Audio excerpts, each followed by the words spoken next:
So itong Quezon Bridge pala, kapag dadaan sila dito, talagang mapanghi dito. Grabe. Itong waiting area, sir, bubuhayin to. Tapos may CR. Okay guys, sinayos na rin yung dito, yung bubong niya. Good news sa mga commuters na dumadaan dito sa Manila araw-araw. Dahil itong waiting area ay ayusin na, tapos meron din yung bagong bus stop dito. Sa mga bumababa dito sa Manila araw-araw, napapansin niyo itong waiting shed. Marami kasing mga nakatira dyan, tapos yung likod niyan ginawa siyang basurahan. At habang tumatagal, yung mga tiles dito nawawala, tapos yung mga pailaw nawawala rin siya. So ngayon, good news dahil ito siya, ayusin na. Magkakaroon na rin ito ng CR dyan sa likod kung saan papagandahin siya.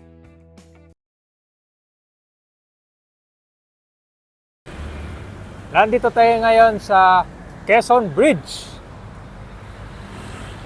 Ito po yung Pasig River. Kami kasing nagre-request nito kung ano na daw yung status ng mga bus stop dito malapit sa Liwasang Bonifacio and dito sa Metropolitan Theater. Sa ngayon kasi meron ng repair ang ginagawa nila dito. So good news ito lalo na sa mga motorista. Dahil meron ng bus stop dito na inaayos ngayon. So itong Quezon Bridge pala, kapag dadaan sila dito, talagang mapanghi dito. Grabe. Kumahan yung mga tao. Maraming mga nagre-reklamo. Sisipin nyo guys, ang ginawang kwanto, CR, di ba?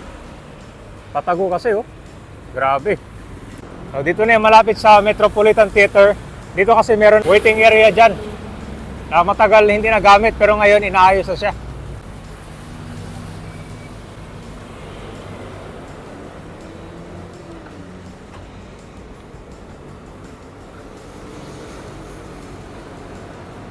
Ito na yung Arroceros Park, nagkaroon ng redevelopment dyan. Tapos itong Metropolitan Theater. Kita mo naman, di ba? Ang ganda na dito sa labas. And then itong PUG stop, tsaka mga bus stop, ito na siya. Ginagawa na siya ngayon, no? Yan, pakita ko siya dito sa loob, ano naging itsura nito. Kasi ito, matagal din hindi nagamit tong waiting area. Yan naman sa loob dito, ginawang bahay, di ba? Yan, ganito nangyari dito sa waiting area. Na ilang buwan na hindi nagamit. Napuno siya ng mga gamit dito at saka basurahan, di ba? So sayang siya. Mabuti na lang ngayon, inaksyon na siya. Dito napuno din siya ng mga graffiti. Tsura pa nito dati, meron tiles. Yan. Ganyan yung tsura niya dati kabay. Design na lang para. Design na lang. Magayain na lang yun. Design na. Okay, maganda rin pala. So ibig sabihin para nakalbo pala to. Oo. Wala yung tiles. Wala po, kastas lang. Grabe pala, kaskas yung mga tiles dito. Saan yung CR dito, sir? Dalawa, lalaan pa kayo. Itong waiting area, sir, bubuhayin to. Tapos may CR. Meron na CR dyan, sir. Iayusin niya kasi sira-sira eh. Kasi ito, parang matagal din hindi nagamit to, sir, di ba? Kaya ginawa ang mga homeless, dito natulog. Tulog, yan dumudumi, kaya natumihan. Grabe pala, no? Oo nga kasi dati, ito, napupuntahan ko na to dito, sir. Marami nagtatanong hindi siya nagagamit. Pabayaan. Tapos dito, ginawang kan. Di na natin, sir. Pero ito, sir, linisin din to. Ginawa nga siyang kabay, no? Squatting area. Dahil dumi ng tao eh. Oo nga. Pag dumaan ka dito, sir, maamoy mo talaga, no? So dito, hindi lang ayusin itong waiting area, pati CR, ito na rin. Ayusin nila yan.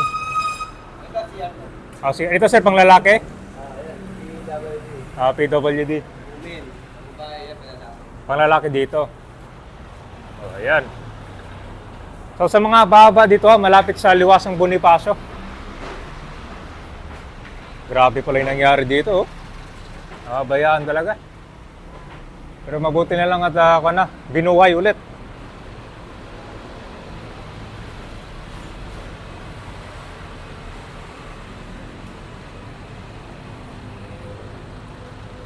Yun, good news, no? Sa mga sumasakay ng UB Express, mga bus dito, mas maganda na yung waiting area nyo. Maganda to, bang silungan. Pati dito pati yung ilaw, sir, nawala, no? Oh, Oh. yung mga natulog dito, kinuha ng mga ano. Kinuha din. Oo, kinuha din. Kaya naubos yung mga wire, nawala yung mga ilaw.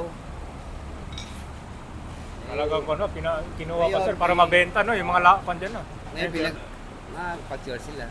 Malaking bagay yan, sir. May Malaking CR bagay. dito. Oo. Tsaka magkakaroon din ng mga bench dito, sir. Oo. Mga upuan. Oo. Ayun. Lahat. Alagyan yan dyan. Upuan. Meron ding security, sir. Maintenance. Meron ng maintenance. Babantay para wala na matulog dito yung mga taong, mga homeless, Okay guys, sinayos na rin yung dito, yung bubong niya. Kasi yung baba ng tubig niya, medyo sira na rin. Ayan, no, good news. Grabe pala nangyari dito, no? Pati dito sa kabila, napuno ng no? Mga iba't ibang klase ng basura. Ayan, meron din mga damit dyan, no? Ito, malapit na rin matapos to. Inaayos na siya. Dito na tayo sa Liwasang Bonifacio. Sa harap ng Manila Post Office. And then itong waiting area na kinoconstruct ngayon dyan. No? Malapit dito sa may hidden garden. Papunta na ito ng Loton Underpass. So dito sa area kasi yung maraming babaan ng mga pasahero. Papa jeep, UV Express, modern jeep or mga bus. Pati na rin mga Grab angkas dito rin yan.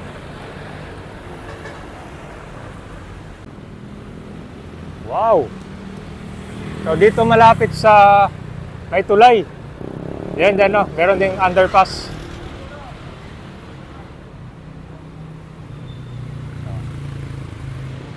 So kung lang, mga walking distance. Tingnan natin ngayon, ha? Ito na pala siya. Guys, dito pala. Pwede na rin, no? Kasi ito siya. Nakabakante lang to dito, eh. Wala namang naka-construct dito na mga waiting area.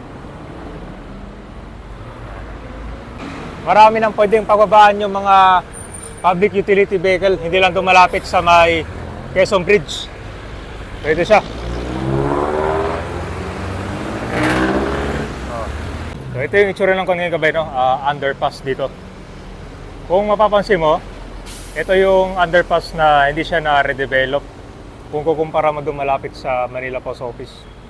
Ayan siya. Kita na din, ha? Pero mabuti lang dito, meron ng mga ilaw. Dati halos nakakatakot dumaan dito, lalo na paggabi, no?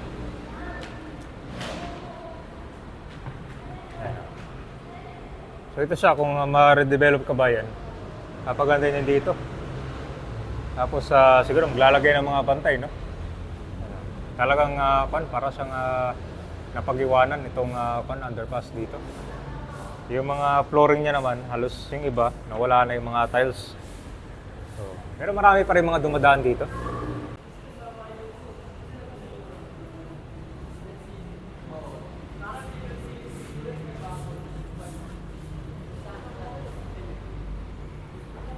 Dito napuno siya ng mga sulat.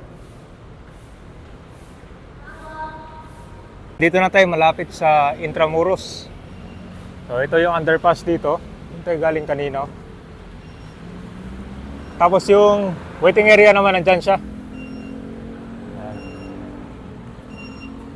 So ilan lang to sa mga underpass dito na hindi pa siya na-redevelop, no? Ayan, katulad nito.